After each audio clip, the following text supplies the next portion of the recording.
Yeah supreme విచారణపై ఉత్కంఠ లేదు, ఏమీ లేదు, అంత ఉత్తమం అంతా ఏంటంటే హైప్ క్రియేట్ చేయాలి. ఏంటంటే మేము బీసీలకు ఏదో చేశాం, మేము బీసీల ఛాంపియన్ మేమే అని ఒక హైప్ క్రియేట్ చేయాలి. ఇప్పుడు ఏమవుతుందంటే ఫర్ సపోజ్ ఈ పొలిటికల్ పార్టీలు ఏ విధంగా ఈ బీసీల అంశంలో ఏ విధంగా క్యాచ్ చేసుకున్నా మీకు ఒక మాట చెప్పేట ప్రయత్నం చేస్తా. ఇక్కడ ఇప్పుడు బీసీ జాక్ అని పెట్టారు, ఇక్కడ చూడండి ఎన్ని వర్గాలు తయారైనాయో.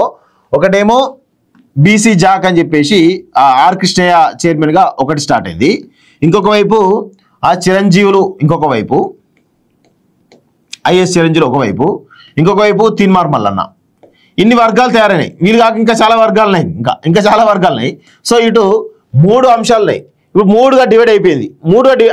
ఫస్ట్ ఆఫ్ ఆల్ బీసీలకు ఏమైనా న్యాయం జరగాలంటే ఈ నాయకులందరూ కూడా ఐక్య పోరాటాల వైపు ఫోకస్ చేయాలి. కానీ ఎవరికి వారుగా యమునా తీరే అన్నట్లుగా ఒక రోజు బంద్ పిలిపిస్తారు, ఇంకో రోజు బంద్ పిలిపిస్తారు. ప్రజలు దాన్ని పట్టించుకో పరిస్థితి ఉండదు. ముగ్గురు కలుస్తారా అంటే ఒకడేమో బీసీ జాక పెట్టుకో ఒకటి చైర్మన్ అవుతారు, చిరంజీవులు ఏమో సపరేట్ కుంపటి, అటు తీర్మానం మళ్ళీ ఇంకో సపరేట్ కుంపటి. ఇట్లా తయారైన తర్వాత ఏ విధంగా బీసీలకు న్యాయం జరుగుతుంది? ఫస్ట్ ఆఫ్ ఆల్ మనమే సక్కలేం కదా. పాలకులు అంటే ఏం లాభం?